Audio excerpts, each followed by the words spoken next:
Hello everyone, I hope you're doing well and I thank you for signing in to listen to my presentation today. My name is Gianfriddo and I'm a senior at Worcester State University. This research project focuses on serial killer identities through the social psychological phases of symbolic interactionism and social structure and personality. The purpose of my research was to better understand how infamous male serial killers are able to conceal their identities from family, friends, and community members so well. While these individuals tend to be talked about as kind, charming, caring family men, they are living a dark life behind closed doors. These individuals know how to properly maintain what they present to others. They tend to be highly calculated and intelligent. We can view these killers through Mead's theory of I and me, as well as Goffman's front stage and backstage behaviorism theory. Overall, these individuals have a heightened sense of self-awareness due to what they must preserve to protect their identities. Next, I've listed some commonly associated characteristics discussed when looking into serial killer identities. These cohorts tend to have a strong inferiority complex, possess narcissistic traits, psychopathy, mental illness, a lack of remorse, and empathy for their actions, and they tend to be white males in their mid-20s to early 30s. These individuals are often well-organized, calculated, and highly intelligent. Serial killers are efficiently skilled in the evaluation of their I and me, meaning they can pick and choose just what to put forth to society. Not only does this process come to be through an abundance of experience, but these killers understand their social identity and how to properly perform front-stage behaviors while keeping the backstage behaviors hidden. After these offenders accept traits of their social identity, they begin to develop narcissistic defenses and a sort of God complex within themselves. This exchange of gestures begins to impact their face-to-face interactions. The personal understanding of these killers' life stories, adapted through the neutralization theory, leads to how these individuals adjust to the social world and manage impressions of self, as well as begin to socially construct their identities. Next, I'm going to talk about the structural and developmental ailments associated with these offenders' lives. It is commonly known that childhood trauma is a signifying factor of emotional response suppression. With that being said, appropriate responses to trauma tends to be negated and the overall emotional development of individuals comes to be halted. This, in turn, is a direct route to the lack of empathy we often see in serial killers. Pathological narcissism and serial homicide tend to correlate amongst one another.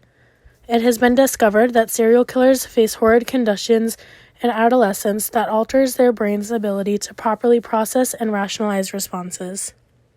Once again, it's important to note that it is overwhelmingly concurred that serial killers are survivors of early trauma. It can appear in various forms such as physical, sexual, or emotional. Here I've included pictures of some infamous serial killers. We can see, starting on the left, Ted Bundy, Gary Ridgway, the Green River Killer, Jeffrey Dahmer, David Burowitz, the son of Sam, and John Wayne Gacy. Looking at these mugshots side by side, it can be concluded that these killers look more alike than different. Moving on to the next point of discussion, I looked into the factor of psychopathy. It is one of the most frequently noted ailments associated with serial killers. Much like serial killers, psychopaths have no sense of remorse or empathy in their decision-making processes. Not only do psychopaths have a strong incline to lie, but they enjoy living a life of thrills and tend to get bored frequently. Psychopaths, in relation to serial killers, often face a means of trauma in early developmental stages of life and as a consequence tend to suppress their emotional responses. Serial killers understand how to manifest what they believe are the correct emotional responses and know what mask they should wear. Here I've included images of coined terms that are commonly heard when serial killers are in discussion.